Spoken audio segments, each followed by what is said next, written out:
चाणक्य, विष्णुगुप्त या कौटिल्य, ये सभी नाम एक ही व्यक्ति के हैं जिन्होंने अर्थशास्त्र जैसे महान ग्रंथ की रचना की थी और उसी अर्थशास्त्र में सप्तांग थ्योरी या ऑर्गेनिक फॉर्म ऑफ स्टेट को एक्सप्लेन किया था।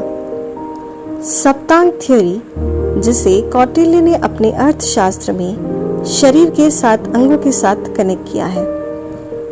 7 अंग ऐसे एलिमेंट्स हो सकते हैं स्टेट के जो उसे ऑर्गेनाइज्ड फॉर्म में स्टैब्लिश और मेंटेन रखते हैं। तो क्या थी ये सप्तांग theory? Welcome students, study my way में आपका स्वागत है। आज हम बात करने वाले हैं एंशिएंट पॉलिटिकल थिंकर सीरीज को आगे बढ़ाते हुए कौटिल्य की सप्तांग थ्योरी के बारे में। सप्तांग थ्योरी शरीर के 7 अंग वैसे ही कनेक्टेड होते हैं वैसे ही 7 एलिमेंट्स स्टेट के साथ। प्लेटो कहते हैं कि जैसे शरीर में हाथ में छोटा सा कट लग जाए तो उसका दर्द पूरे शरीर में होता है, वैसे ही अगर स्टेट का कोई एक भी एलिमेंट की वजह से नुकसान हो जाए या कोई भी एक एलिमेंट खराब काम करे तो उसका पूरा इफेक्ट उन 7 एलिमेंट्स पे पड़ता है। तो सप्तांग थ्योरी कुछ ऐसे कनेक्टेड होती है 7 एलिमेंट से। तो इसकी स्टार्टिंग करते हुए सबसे पहले जो 7 एलिमेंट्स हैं उनके बारे में डिस्कस करते हैं। धन की रक्षा किससे करनी चाहिए? धन की रक्षा चोरों व राजपुरुषों से करनी चाहिए। सबसे पहले आते हैं किंग, या जैसे स्वामी बोल सकते हैं। उसे कौटिल्य ने हेड के साथ कंपेयर किया है। फिर उसके बाद जैसे हेड सबसे इम्पॉर्टेंट होता है बॉडी में, ऐसे ही किंग भी स्टेट में सबसे इम्पॉर्टेंट होते हैं। नेक्स्ट आते हैं अमात्य, या फिर इन्हें मिनिस्टर्स कह सकते हैं। इन्हें आइज के साथ कनेक्ट किया है।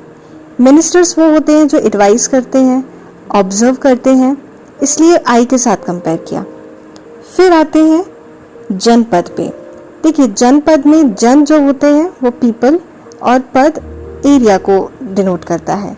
तो जनपद दोनों में लैंड पब्लिक मान के चलें तो इसे कंपेयर किया है थाइज या फीट के साथ। फिर आगे बढ़ते हुए दंड या फिर आर्मी जिसे आप कहते हैं, तो ये जो है इनको ब्रेन के साथ कंपेयर किया है। 5th नंबर पे है दुर्ग या फिर फोर्टिफिकेशन आप इंग्लिश में कह सकते हैं। तो इन्हें शोल्डर्स के साथ कंपेयर किया है, आर्म्स के साथ कंपेयर किया है। नेक्स्ट आता है कोश या ट्रेजरी हम बोलते हैं इंग्लिश में, तो इसको कंपेयर किया है माउथ के साथ। फिर आता है लास्ट 7 नंबर पे फ्रेंड, मित्र देश। फ्रेंड्स बोल सकते हैं या फिर जो कंट्रीज हमारी फ्रेंड्स होती हैं, फ्रेंडली कंट्रीज होती हैं, उनको कंपेयर किया है ईयर्स के साथ। तो ये हो गए 7 एलिमेंट्स। आइए सबसे पहले स्टार्ट करते हैं किंग, जो सबसे पहला एलिमेंट है। ये जो 7 एलिमेंट्स हैं ये अर्थशास्त्र में हमको कहाँ मिलेंगे? तो अर्थशास्त्र की 6th बुक में, जिसका नाम है मंडल योनि, इसमें हम सप्तांग थ्योरी के बारे में पढ़ते हैं। कौटिल्य का किंग हमेशा पावरफुल और प्रॉस्पेरस होना चाहिए। इसकी क्वालिटीज़ के बारे में बात करें तो ये इनवाइटिंग नेचर का होना चाहिए। इसमें इंटेलेक्ट और इंट्यूशन होनी चाहिए। Qualities of enthusiasm, qualities of self restaurant and spirit. King की ड्यूटीज के बारे में बात करें तो कौटिल्य कहते हैं कि किंग को हमेशा अपने एम्पायर को प्रोटेक्ट करना है और साथ ही एक वेलफेयर स्टेट को स्टैब्लिश करना है। एग्जीक्यूटिव फंक्शंस को निभाते हुए किंग को मिनिस्टर्स को अपॉइंट भी करना है, साथ ही उनकी रॉन्ग या अनफेथफुल ड्यूटीज़ के चलते उन्हें रिमूव भी करना है। साथ ही कौटिल्य कहते हैं कि मिनिस्टर्स जो हैं वो लॉन्ग एक्सपीरियंस्ड मिनिस्टर्स होने चाहिए जो कि ट्रस्टवर्दी हों और साथ ही एक गुड कैरेक्टर हो। इसके साथ ही इंटर स्टेट रिलेशंस को मेंटेन करने के लिए किंग को चाहिए कि वो कुछ स्पाइज या एम्बेसडर्स को भी अपॉइंट करें, जिससे कि वो इंटरनेशनल अफेयर्स को अच्छे से संभाल पाए। कौटिल्य के अकॉर्डिंग ओवरऑल डेवलपमेंट तभी है जबकि किंग एग्रीकल्चर और इंडस्ट्रीज जैसे सेक्टर को प्रमोट करे। साथ ही ट्रेड एंड कॉमर्स स्टेट के लिए एक महत्वपूर्ण भूमिका निभाते हैं। तो उसके लिए चाहिए कि वो अपने मर्चेंट्स को अच्छे से ट्रीट करें, सो दैट कि मर्चेंट्स भी अपना काम फेथफुली और एक्स्ट्रा एफर्ट्स के साथ निभाएं। तो ये हो गई हमारी किंग्स की ड्यूटीज़। आगे बढ़ते हैं। सेकेंड इम्पॉर्टेंट एलिमेंट इज अमात्य, या जिन्हें हम मिनिस्टर्स भी कहते हैं। ये वो मंत्री होते हैं जो कि एक एम्पायर को मेंटेन करने में महत्वपूर्ण भूमिका निभाते हैं। तो कौटिल्य के हिसाब से जो मंत्री होने चाहिए वो नोबल कैरेक्टर के होने चाहिए और ट्रस्टवर्दी होने चाहिए। कौटिल्य का मानना था कि जो मिनिस्टर्स होते हैं वो केवल एडवाइस ही नहीं करते हैं किंग को, साथ ही एम्पायर में चलते अंदर के जो भी सीक्रेट्स होते हैं उनको बाकायदा मेंटेन भी करते हैं। कौटिल्य कहते हैं मिनिस्टर पहिए की तरह होते हैं। तो पहिए वो सरकार के पहिए होंगे जिनके बिना कोऑपरेशन के सरकार चल नहीं सकती। साथ ही मंत्री जो हो वो 4 वैल्यूज से इंटरेस्टेड होने चाहिए, जो कि है धर्म, अर्थ, काम एंड फियर। फियर इसलिए क्योंकि डरपोक नहीं होने चाहिए। कभी कोई सिचुएशन आती है तो उसमें वो बोल्ड होकर आगे फेस कर सकें। आगे बात करेंगे हमारी थर्ड एलिमेंट ऑफ सप्तांग थ्योरी की, जो कि है जनपद। जनपद 2 शब्दों से बना है, जन और पद। जन का मतलब होता है लोग जो वहाँ रह रहे हैं, और पद एरिया के लिए बात करते हैं। तो कौटिल्य ने यूज़ किया है जनपद को दोनों ही लैंड और पीपल के लिए। ऐसे लोग जिनके पास लैंड है उनके बारे में हम यहाँ बात करते हैं। A state can not be made without human beings. तो ह्यूमन बींग्स के बिना एक स्टेट नहीं होता है। जनपद के अंदर जो डिस्ट्रिक्ट होते हैं उनको हाईएस्ट यूनिट पर रखा गया है और विलेज को लोएस्ट यूनिट पर। कौटिल्य कहते हैं कि जो पीपल हैं उन्हें किंग की रिस्पेक्ट करनी है और जो भी ऑर्डर्स होते हैं वो फॉलो करने हैं। पब्लिक लॉयल होनी चाहिए, सेल्फ रिस्पेक्टिंग होनी चाहिए और प्रॉस्परस होनी चाहिए। किंग अगर प्रोटेक्ट कर रहे हैं तो वहीं पीपल का काम है कि उन्हें टैक्सेस भी पे करना है। तो ये बहुत इम्पॉर्टेंट है कि जहाँ पर किंग का रिस्पॉन्सिबिलिटी है कि वो पूरे पीपल को सिक्योरिटी प्रदान करता है, अपनी स्टेट को सिक्योर रखता है, तो उसके बदले में कौटिल्य कहते हैं कि लोगों को भी कुछ अमाउंट ऑफ टैक्सेस पे करने हैं। जैसे कि उन्होंने बताया कि एग्रीकल्चर का आप 1/6 दे सकते हैं अपनी प्रोडक्शन का, और उसके अलावा 1/10 उन्होंने बोला है कि जो भी ट्रेड होते हैं। अब आगे बात करते हैं कि यहाँ पर उन्होंने कैसे डिवाइड किया है। देखिए, नंबर ऑफ विलेजेस और यहाँ पर दिए हुए नेम ऑफ द यूनिट। तो देखिए, सबसे नीचे विलेज की स्टार्टिंग हो रही है, तो सबसे पहली यूनिट जो आती है विलेज की है। ये एक यूनिट मिलकर जब 10 यूनिट बनते हैं तब इसे हम संग्रहण कहते हैं। फिर जैसे ये 200 यूनिट्स बनती हैं हम इनको खारवटिक कहते हैं, और 400 यूनिट पर ये हो जाता है द्रोणमुख, और उसके बाद ये जुड़ते जुड़ते जब 800 यूनिट्स होते हैं, नंबर ऑफ विलेजेस हम बात करें इसमें, तो उसको हम कहते हैं स्थानीय। तो एक विलेज 10 संग्रहण, 200 खारवटिक, 400 द्रोणमुख और 800 विलेज बनते हैं स्थानीय। ये हमने देख लिया इसका फॉर्मेशन। तो जनपद में कुछ इस तरह से यूनिट डिवाइडेड थी और इसका फॉर्मेशन कुछ ऐसे होता था। सप्तांग थ्योरी में आगे बात करेंगे दुर्ग यानी कि फोर्ट्स की। दुर्ग या फोर्ट्स उस समय की सिक्योरिटी के लिए मेनली माने जाते थे। कौटिल्य का कहना था कि दुर्ग भी जैसे जनपद है या फिर किंग है उतनी ही इम्पोर्टेंट है। जो दुर्ग होंगे वो सिंबल होंगे स्टेट की डिफेंसिव पावर का भी, साथ ही अटैकिंग पावर का भी। साथ ही कौटिल्य का कहना था कि स्टेट को ये जो फोर्ट्स हैं उन्हें बिल्ड करना चाहिए अपनी सिक्योरिटी इंश्योर करने के लिए। साथ ही जो प्रॉपर प्रोविजन होते हैं कि जो गुड बैरिकेड हो, साथ में जो फोर्टिफिकेशन की हम बात करते हैं उसमें पानी की सप्लाई, फूड आइटम्स या गन पाउडर जो आर्मी के लिए ज़रूरी हैं, उन सब का भी खास ख्याल रखना है। तो दुर्ग और फोर्ट में इसके अलावा बात करेंगे जो 4 टाइप की फोर्ट्स कौटिल्य ने बताए हैं। सबसे पहला है औदिक दुर्ग। औदिक दुर्ग में ये जो फोर्ट होता है ये बीचों बीच होगा और ये पूरी तरह से जो पॉन्ड्स हैं या आप छोटे तालाब मान लीजिए जो कि आइलैंड फॉर्म के होंगे, ये चारों तरफ से घिरा हुआ होगा। तो औदिक दुर्ग कुछ इस तरह से होगा।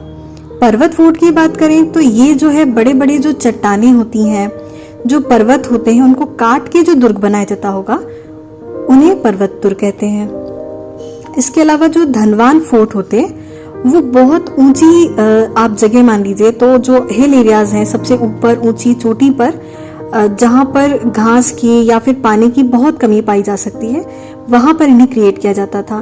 क्यों क्रिएट किया गया होगा? ताकि ये एक ऊंची जगह से अपनी नीचे जगह जो सिक्योरिटी का है उसका खास ख्याल रख सकें। कोई भी दुश्मन अगर अटैक कर रहा हो तो उसकी जो नज़र है वो ऊपर से हम उस पर नज़र रख सकें। उसके अलावा जो फॉरेस्ट फोर्ट हैं उनको चारों तरफ से ये पूरी तरह से जंगलों से घिर रहते थे, तो पता नहीं चलता था कि अंदर कोई फोर्ट है, पर चुपके से दुश्मन पर नजर रखने के लिए फॉरेस्ट फोर्ट बनाए जाते होंगे। तो ये 4 फोर्ट आपको बहुत इंपॉर्टेंट से याद रखने हैं क्योंकि इनसे क्वेश्चन बन सकते हैं। इसके बाद जो हम बात करेंगे हमारे 5th एलिमेंट की, जिसका नाम है कोष, या फिर इंग्लिश में हम जिसे ट्रेजरी भी बोलते हैं। यहाँ पर ही सारे एम्पायर का जो धन है वो इकट्ठा होकर रखा जाता था। तो कोष भी बहुत ज़रूरी एलिमेंट है as in state formation. Empire के एडमिनिस्ट्रेशन के लिए या उसको चलाने के लिए पैसे की ज़रूरत तो पड़ती है और उसके बिना भी कोई एक्शन हम ले नहीं सकते, तो ये इसलिए इम्पॉर्टेंट भी हो जाता है और एक बेस की तरह काम करता है। किंग का सबसे पहले जो काम होना चाहिए वो ये कि कहाँ कहाँ से वो अपने जो कोष है उसको बढ़ा सके, रेवेन्यू जनरेशन का जो काम हो सकता है उसको देखना होता है। अर्थशास्त्र में प्रीडोमिनेंस ऑफ मनी को बहुत सराहा गया है।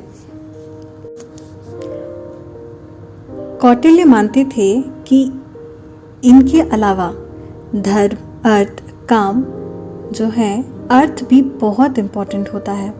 तो कौटिल्य का ये भी मानना था कि कोष जो है वो हमेशा बढ़ते रहना चाहिए और इम्पॉर्टेंट क्या है, रिलीजियस मीन्स से बढ़ते रहना चाहिए। आप ऐसा नहीं कर सकते कि अधर्म के तरीके से अपने कोष को बढ़ाएं क्योंकि वो फलेगा नहीं। आज भी हम बात करते हैं तो कहते हैं ना कि कमाई जो है अच्छे जगह से आनी चाहिए, जो आपकी ईमानदारी की कमाई होती है वो फलती है। तो ये इसीलिए उसी समय से आप ये माने कि वहाँ पर भी ये चीज़ बहुत मानी जाती थी।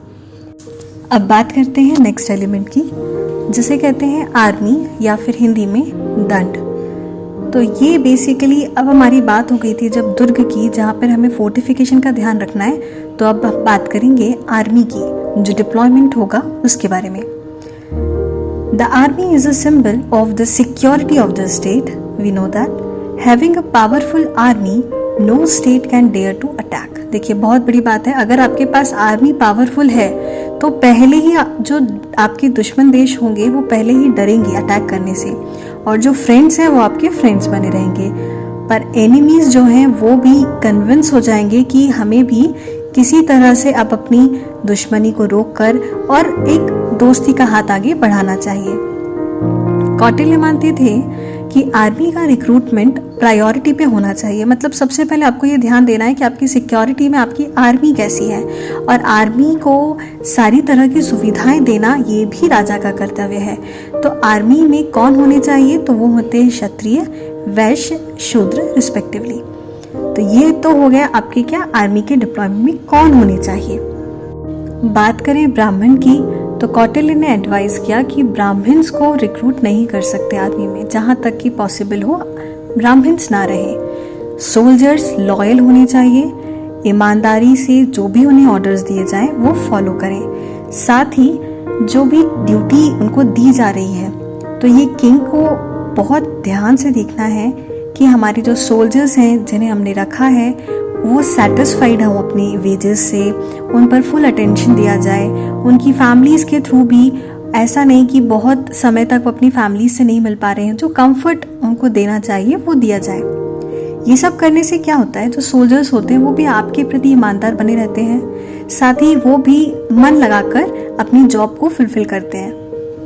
अगर आपकी सोल्जर्स ही आपसे खुश नहीं होंगे तब वहाँ पर क्या आ जाती है, ये जो हम कहते हैं ना सोल्जर्स जो है हमारे एनिमीज़ के साथ मिल जाते हैं। ये सब तब होता है जब वो अपनी ही किंग के साथ खुश नहीं होते हैं। तो अगर एनिमी के साथ अच्छे से compete करना है तो सबसे पहले इम्पॉर्टेंट क्या है कि सोल्जर्स खुश रहें। ये कुछ पॉइंट जो कि आर्मी में सेटलमेंट जो होता है उससे रिलेटेड ध्यान रखने के हैं। अब जो लास्ट एलिमेंट है हमारा वो है मित्र देश, मतलब फ्रेंडली कंट्रीज के बारे में। ब्राह्मण, तू शास्त्रों की चर्चा नहीं करेगा? किसी राजपद अथवा धन के लिए धनानंद के आगे हाथ नहीं पसारेगा? मेरा धन ज्ञान है धनानंद, और मेरे ज्ञान में शक्ति रही तो मैं अपना पोषण कर सकने वाले सम्राटों का निर्माण कर लूंगा। मुझे धन अथवा राजपद की कोई लालसा नहीं।